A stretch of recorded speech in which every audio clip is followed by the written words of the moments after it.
இல்ல அண்ணன் திரும்ப நீங்க தயவு செய்து என்னன்னா ஒரு அரசியல் இயக்கத்துல தலைவர்கள் சொல்ற கருத்துக்களை பல்வேறு சமயங்கள்ல பாக்குறேன். நான் அதை பாசிட்டிவா எடுக்கிறாங்க, சில சமயம் அதுல பல அர்த்தங்களை, அதாவது மீடியாவே எடுத்து அதை வேற மாதிரி குழப்பத்தை உருவாக்குறாங்க. அண்ணன் திரும்ப நான் எனக்கு நினைவிருக்கும் வரை அண்ணன் அது என்ன அர்த்தத்துல அதை சொல்லியிருப்பாரு, அந்த கருத்தை சொல்லியிருப்பாருன்னா, இன்னைக்கு பொறுத்த வரைக்கும் இன்னைக்கு தமிழ்நாட்டில் பொறுத்த வரைக்கும் மதவாத சக்திகளுடைய வளர்ச்சி, ஒரு நெருக்கடியான ஒரு சூழ்நிலை, அதே வேளையில இன்னைக்கு மூன்றாவது சக்தியாக ஒரு நடிகர் சகோதரர் விஜய் வந்திருக்கிறாங்க. இது போன்ற ஒரு சூழல்னால அடுத்த அரசியல் எப்படி போறதுன்னு சொல்ல முடியாது. அதனால தமிழ்நாட்டு நலன் கருதி, குறிப்பாக ஒடுக்கப்பட்ட மக்கள், விளிம்பு நிலையில் இருக்கிற மக்கள், இன்னைக்கு மதவாத சக்திகள் இன்னைக்கு வளர்கின்ற இந்த சூழ்நிலையில நம்ம அவருடைய அந்த அங்க சட்டமன்றத்தில் அவர் இடம் பெறணும்.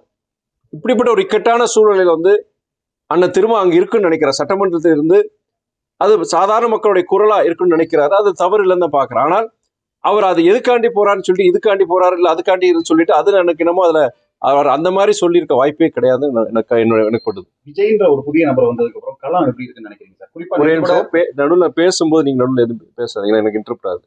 ஓகே, விஜய்னு ஒரு புதிய நபர் வந்ததுக்கு அப்புறம் களம் எப்படி இருக்குன்னு நினைக்கிறீங்க சார்? இளைஞர்கள் பெருவாரியா அவர் பின்னாடி போறதை பாக்குறோம். நேற்று கிழக்கு தொகுதியில் அவரோட வேட்புமனு தாக்கல் செய்தார். அதுக்கப்புறம் பண்ண பிரச்சாரம் எல்லாமே பாத்தீங்கன்னா அதிக அளவு இளைஞர்கள் அவர் பின்னாடி போற மாதிரி இருக்கு. இது எப்படி இந்த போக்க பாக்குறீங்க சார்? நீங்க நான் திரும்பி அந்த ஒரு கருத்தை மட்டும் நான் சொல்லியிருக்கிறேன். சகோதரர் விஜய் பொறுத்த வரைக்கும் மிகப்பெரிய ஒரு நட்சத்திரம்.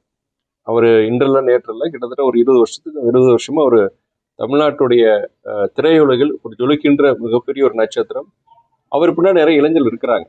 அதே வேளையில இப்போ நம்மளுடைய நடிகர் சூர்யா இருக்கிறாரு, நடிகர் நம்ம அஜித் இருக்கிறாரு. இவங்க ஒரு இடத்துக்கு வர வச்சுக்கோங்க, அங்க கூட்டம் வரலையா? அங்கேயும் இதே கூட்டம் தான் வருது செய்யுது. இப்போ நம்மளுடைய சகோதரர் விஜய்க்கும் கூட்டம் வருது.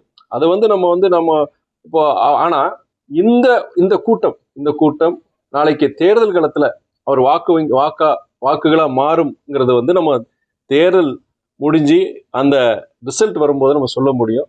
அதே வேளையில அவர் அரசியலுக்கு அவர் யார் வேணா வரலாம். இன்னைக்கு அரசியல் அவர் வர்றது தவறு கிடையாது. ஆனா அவருடைய செயல்பாடுகள், அடுத்து அவருடைய எந்த மாதிரி அவர் நடந்துக்கிறாரு, உங்களை மாதிரி பத்திரிகையாளர் நிறைய சந்திக்கணும். அவர் பத்திரிகையாளர் சந்திப்புகள் நிறைய இருக்கணும். அவருடைய நீங்க கேள்விகள் எங்க கிட்ட கேட்குறீங்க, ஆனா நீங்க கேட்க வேண்டிய கேள்வி சகோதரர் விஜய் கிட்ட கேட்கணும். நீங்க கேட்கிற கேள்விக்கு அவர் பதில் சொல்லும் போது அதுக்குண்டான விடை தெரியும். இதெல்லாம் ஒரு அடுத்த வர காலங்கள்ல அதெல்லாம் அவருடைய அப்படி அவர் செயல்பட்டாதான் அவரால் செயல்பட முடியும். இத்தனை பேர் இருக்கிறாங்க, செய்யறாங்க, இளைஞர் வர்றாங்கன்னா அது ஒரு வாக்குகளா மாதிரி அரசியல் ஒரு மிகப்பெரிய சக்தியை வரங்கிறது காலம்தான் பதில் சொல்லும். அதுக்குண்டான செயல்பாடுகள் இருக்கணும். முன்னாடி புரட்சி தலைவர் எம்ஜிஆர் இருந்திருக்கிறாருன்னா அவரு அரசியலுக்கு நேரடி அரசியலுக்கு வர்றதுக்கு முன்னாடி திராவிட முன்னேற்ற கழகம் என்ற மிகப்பெரிய ஒரு இயக்கத்துல அவர் ஒரு நிர்வாகியா இருந்திருக்கிறாரு. பல வருடங்கள் ஒரு பொது வாழ்க்கையில் அவர் ஈடுபடுத்தியிருக்கிறாரு. அப்போ அதுக்கப்புறம் தான் அவர் நேரடி அரசியல் வர தனி இயக்கம் பார்க்கிறாரு. அதே மாதிரி என்னன்னா ஒவ்வொரு சினிமா துறையில் இருக்கிறவங்க அத்தனை பேரும் இன்னைக்கு அரசியலை வெற்றி பெற்றுட்டாங்கன்னு அதையும் நம்ம சொல்ல முடியாது. பல பேர் தோல்வி அடைஞ்சிருக்கிறாங்க. ஆனால் சகோதரர் விஜய் பொறுத்த வரைக்கும் எங்களுடைய வாழ்த்துக்கள். அதே நேரத்துல அவருடைய செயல்பாடுகள் இப்போ கடந்த கால இப்போ நீங்க பத்திரிகையாளர் நீங்களே சொல்றீங்க, இப்போ திருச்சியில நீங்க வந்திருக்கிறாரு, அவரை சந்திக்க முடியல, அங்க பேரிகேட்ஸ் போட்டு எல்லாம் இது பண்ணி அவரை சந்திக்கவே பார்க்க கூட முடியாத சூழல். இதெல்லாம் அந்த இயக்கமும் தவிர்க்கணும், சகோதரர் விஜயை தவிர்க்கணுங்கிறதா என்னுடைய அரசியல் சூழல். அப்படிங்கிறப்ப தனிப்பெரும்பான்மை ஒரு கட்சிக்கு கூட்டணிக்கு கிடைக்க வாய்ப்பு இருக்கு இல்ல.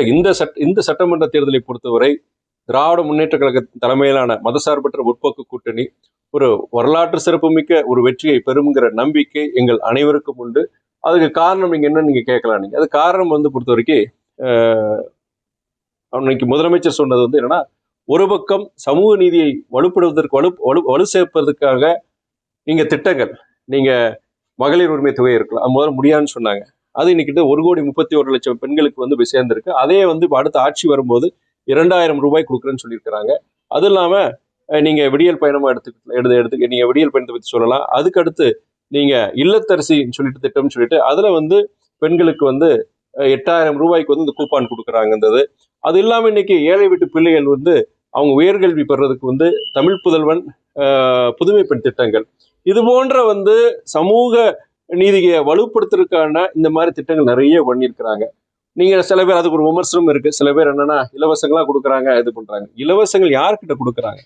ஏழை எளிய ஒடுக்கப்பட்ட மக்களுக்கு அவங்களுடைய வாழ்வாதாரத்தை மேம்படுத்துறதுக்காண்டி கொடுக்குறாங்க. அதே வேளையில இலவசங்கள் மாத்திரம் கொடுத்துட்டா நாடு முன்னேறாது. அதே நேரத்தில் ஒரு பக்கம் சமூக நீதியை வலுப்படுத்துறதுக்கான இந்த திட்டங்கள், மறுபக்கம் நீங்க இங்க தொழிற்சாலை முதலீடுகள் மூலம் தொழிற்சாலைகள் கிட்டத்தட்ட 12,37,000 கோடி உண்டான முதலீடுகள், அந்த முதலீடுகளுக்கு அந்த முதலீடுக்காண்டி கிட்டத்தட்ட 1127 புரிந்துணர்வு ஒப்பந்தங்கள் MOU சைன் பண்ணியிருக்கிறாங்க. சரி, அது ஒரு விமர்சனம் இருந்தது. இல்லைங்க, இவங்க சும்மா விளம்பரத்துக்காண்டி பண்றாங்க, எங்க ஃபேக்டரி வந்தது, எங்க தொழிற்சாலை வந்தது அப்படிங்கிற விமர்சனம் குறிப்பா நம்முடைய அதிமுக தலைவர் அண்ணன் எடப்பாடி அந்த குற்றச்சாட்டை வச்சிருந்தாங்க.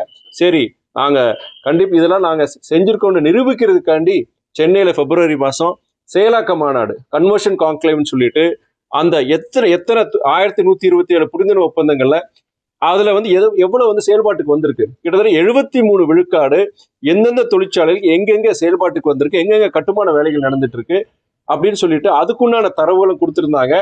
கிட்டத்தட்ட 36 லட்சம் வேலை வாய்ப்புகளை உருவாக்குறதுக்காண்டி இத்தனை 1127 புரிந்துணர்வு ஒப்பந்தங்கள் கையெழுத்து போட்டிருந்தாங்க.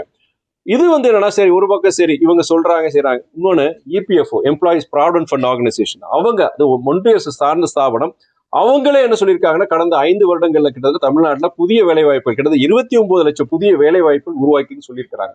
இது போன்ற விஷயங்கள் பொறுத்த வரைக்கும் ஒரு பக்கம் நீங்க சமூக நீதிக்கான இந்த இலவசங்கள் கொடுத்தாலும், ஒரு பக்கம் மற்றொரு பக்கம் நீங்க தொழில் முதலீடுகள், அதன் மூலிய வேலை வாய்ப்புகள், அதன் மூலியமா பொருளாதார வளர்ச்சி. உங்களுக்கு இன்னொரு ஸ்டாட்டிஸ்டிக்ஸ் உங்களுக்கு எல்லாருக்கும் தெரிஞ்சிருக்கு நினைக்கிறேன், நானும் பல பேர் சொல்லியிருக்கிறாங்க.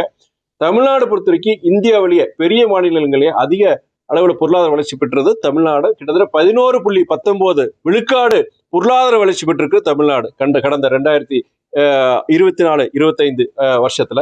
ஸோ இதெல்லாம் வச்சு பார்க்கும்போது மக்கள் இந்த ஆட்சி பொறுத்த வரைக்கும் ஒரு சிறப்பான முறையில் ஆட்சி செஞ்சிருக்கிறாங்க. ஏற்கனவே இருந்த சூழ்நிலை, உங்களுக்கு கோவிட் பிரச்சனையா இருக்கட்டும், இல்லாட்டி இயற்கை பேரிடர்கள் நடக்கும்போது நமக்கு சரியான நிதி ஒன்றிய அரசு வரல, பல பொருளாதார நெருக்கடி. இதுல இந்த சூழ்நிலையிலையும் இவ்வளவு தூரம் டெலிவரி பண்ணி, சரி இன்னொரு இது வைப்பீங்க, சில இதெல்லாம் இன்னும் தேர்தல் வாக்குறுதிகள் பொறுத்த வரைக்கும் அவங்க சில இதெல்லாம் செஞ்சு கொடுக்கலைங்கிறது. அதுக்குமே தெளிவான ஒரு அறிக்கை நம்ம திமுக கொடுத்திருக்கிறாங்க. ஏன்னா 505 தேர்தல் வாக்குறுதியில கிட்டத்தட்ட 404 தேர்தல் வாக்குறுதி நாங்க நிறைவேற்றி இருக்கிறோம். மீறி அந்த 101 வாக்குறுதிகள் பொறுத்த வரைக்கும் எதனால நிறைவேற்றல, 60% வாக்குறுதிகள் பொறுத்த வரைக்கும் அது என்னன்னா ஒன்றிய அரசுடைய 60% வாக்குறுதிகள் பொறுத்த வரைக்கும் அது அங்க இருக்கிற சூழ்நிலை காரணமாக, நம்மளுடைய தமிழ்நாடு இருக்கிற சூழ்நிலை காரணமாக அது செய்ய முடியல. மீதி 30% வாக்குறுதிகள் பொறுத்த வரைக்கும் ஒன்றிய அரசுடைய ஒத்துழையாமை இருக்கிறதுனால அது செய்ய முடியல, அதையும் சொல்லியிருக்கிறாங்க. ஸோ எனக்கு என்னன்னா, ஜனங்க பொறுத்த வரைக்கும் எல்லாத்தையும் அவங்க இப்போ நாங்க சொல்லியிருக்கிறோம், அதே நேரத்தில் எதிர்கட்சிகள் அவங்களும் சில சொல்லியிருக்கிறாங்க. யார் இதுல யார் ஆட்சிக்கு வருவாங்கங்கிற அவங்க இடப்படும் போது கண்டிப்பா திமுக தலைமையிலான மதசார்பற்ற முற்போக்கு கூட்டணிக்கு அவங்க வாக்களிப்பாங்க. ஒரு வரலாற்று சிறப்புமிக்க ஒரு வெற்றியை நாங்கள் பெறுவோங்கிற நம்பிக்கை இருக்கு. இதுல தொங்கு மதுரை சபையோ ஹங்க அசம்பிளியோ இல்ல, அதெல்லாம் வர வாய்ப்பு இல்லை அப்படின்னு தான் என்னுடைய கருத்து. களம் திமுக அதிமுகன்னு இருக்குதான். ஏன்னா தாவேக்கா என்ன சொல்றாங்கன்னா, களம் திமுக தாவேக்கான் தான் இருக்குன்னு சொல்றாங்க. ஒரு பிரதான எதிர்கட்சி அதிமுகவை புறக்கணிக்கிறாங்க. களம் எப்படி இருக்குன்னு நீங்க பாக்குறீங்கன்னா, பல மக்களை சந்திக்கிறீங்க, தொகுதிக்கு போறீங்க, களம் எப்படி இருக்குன்னு நினைக்கிறீங்க நீங்க? இதை நான் இன்றைக்கு இல்லை, நான் கிட்டத்தட்ட 2-3 மாசமா ஒரு கருத்தை நான் சொல்லிட்டு வரேன். நான் நீங்க ஒரு டீட்டெயிலாவே கேட்கறாங்க. இப்போ ஏடிஎம்கே, டிஎம்கே, டிவிகே இவங்க எல்லாம் இருக்கிறாங்களே, இன்ஃபேக்ட் நம்ம சீமான் அவருடைய இயக்கம் நாம் தமிழர் அது இருக்காங்க. இப்படிப்பட்ட சூழ்நிலையில இது எப்படி இருக்கும் தேர்தல் அப்படின்னு நீங்க சொல்றீங்க. நான் ஒரே ஒரு விஷயத்த சொல்றேன்.